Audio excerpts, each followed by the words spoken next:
CBS Sports HQ here on a Tuesday. USC looking for a little bit of a bounce-back game as they host their first Big Ten game on Saturday. Yeah, you're going to be there, Jenny. I will be there. It's going to be the game of the week on CBS. Wisconsin headed to Southern California. It's also their first road game of the season. Now, they're coming off a bye, so they've had time to prepare, which helps. The Trojans are a 15.5-point favorite at home.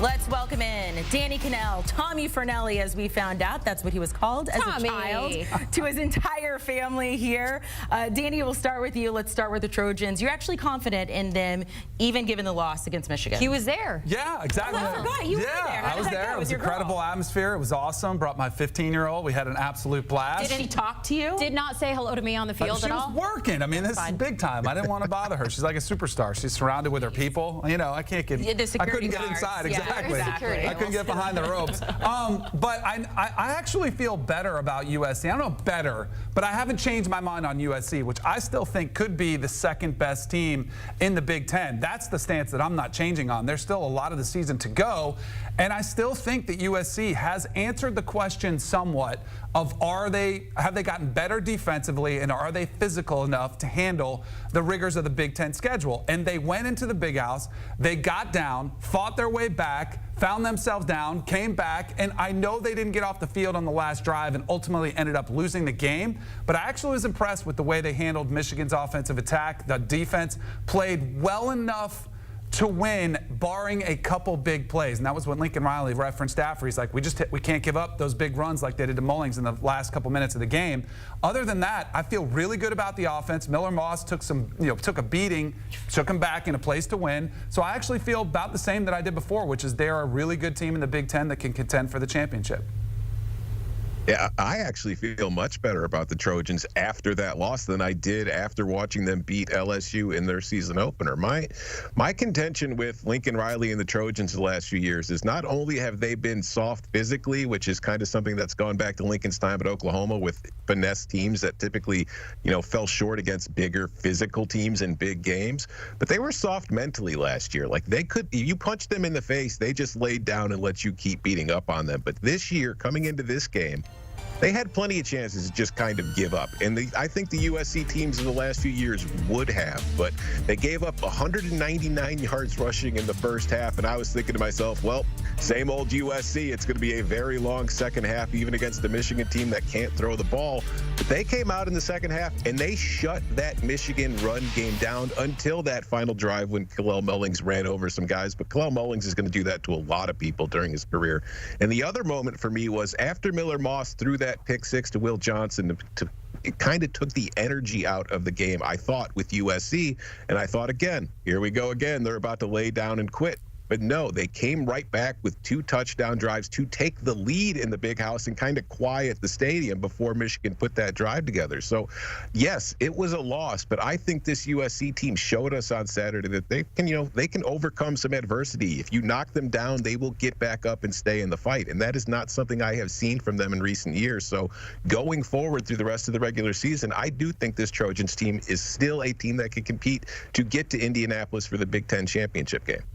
Yeah, if you knock them down, they'll stay. And they also made crazy halftime adjustments there in order to come out and have a competitive game. And when you look at the flip side and you look at this Michigan squad coming out on top last week, but there still are questions about Alex Orji. I know Tom Fornelli in his last article said you got to go hard after a transfer quarterback in this upcoming offseason.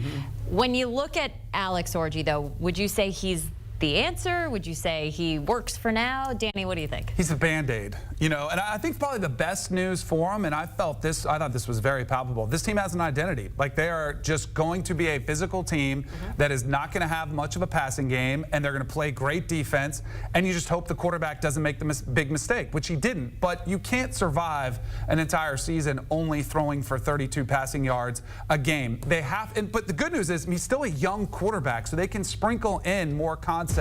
And the more they run the ball and show their willingness to do it, at some point defenses are going to have to come up, which does open up the big plays. I mean, go back and look historically at Georgia Tech or Army or Navy or teams historically that have run the triple option, and you get big plays because you have to defend the run. So I think you should be encouraged that they have an identity, but I do think you need to see vast improvements in the pass game. That was pretty cool. I never could do that, Amanda. Yeah, he is a Band-Aid. The problem is the cut needs stitches. So I don't know how long you're really going to be able to, keep things going down the line for the rest of the season. It is good that they do have their identity, and I do think that they need to stick with Alex Orji and hope that as the season progresses, he can give you a little bit more in the passing game than he has until this point. But I want to also be clear, Alex Orji and Davis Warren, whoever the quarterback is for Michigan, they have not been the only problem that this Michigan offense has. Just personnel-wise, they aren't built to throw the ball. They do not have receivers who have done a very good job of getting open against defenses. Samaj Morgan has finished 3 of Michigan's 4 games with multiple catches, but with fewer than 10 yards receiving. If it's not Colston Loveland in the passing game, they really have not had much, and Loveland was not available to play against USC. So I think if you're Michigan, you have to do everything in your power to just kind of get through this year with Orji and hope that he can improve as a passer. But no matter what the outcome, I think that if you're the Wolverines, you will definitely be in the market for a transfer quarterback during the offseason, and that, yes, you should be. Both of y'all, was it your first trip to the Big House? I went last year for a week 2 matchup against UNLV, so this was the first real big. I've been a couple times, including as a high school recruit a long time ago. Michigan was my second choice, and that it all made sense. It brought back this is a really cool campus, great vibe, history. It was awesome. Miller Moss also went there as a recruit in 2019, and he said when he first stepped into the Big House, he was like, "This place is epic." Awesome. So to be able to come back in and have a game and almost squeak it out. Pretty cool. Hey, good chance this upcoming weekend. Tom, going off your article here, by the way, you guys can find it on CBSSports.com. Is the O in Iowa about to stand for offense? Tom Fornelli. I don't know the last time we used Iowa and offense in the same sentence in a good way here, but they have a star running back who has now put up through 4 games, 9 touchdowns, 685 yards. Tell us about Caleb Johnson, who's now becoming a household name. Yeah, they are averaging over 30 points per game, and Caleb Johnson is the primary reason for that because, like you said, he has been spectacular for this offense. There was so much attention based on Tim Lester coming in to kind of revitalize the unit, and as far as the passing game is concerned, it's better than last year, but pretty low bar to clear compared to what the Hawkeyes were doing last year. It has been the Caleb Johnson show, who has been one of the most explosive backs in the country. If you look at his explosive rush rate, it's at 20.7%, which ranks 19th nationally. But the difference is he's carried the ball 82 times. Only 2 players in the country have rushed more often. Nobody who's even, nobody with a higher explosive rate than Johnson to this point has carried the ball more than 70 times. So he's been a workhorse, and he's been putting up big runs. And another fun stat, Iowa has run 22 plays per game against 8-man fronts or more, which is a third of their plays. In those situations against 8-man fronts, Caleb Johnson is averaging 10.4 yards per carry.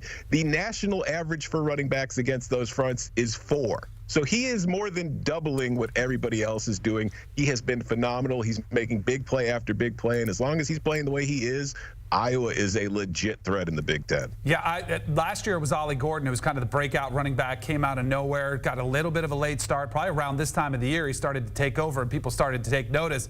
And I think you're seeing the same thing here in Iowa with what's taking place. And I think you put out some phenomenal stats that show just how impressive what he's doing is behind an offense, which historically, yes, they've had an identity. They've had not much of a pass game, and defenses are like, nope, we're not going to take it. And he's still able to run the football on them.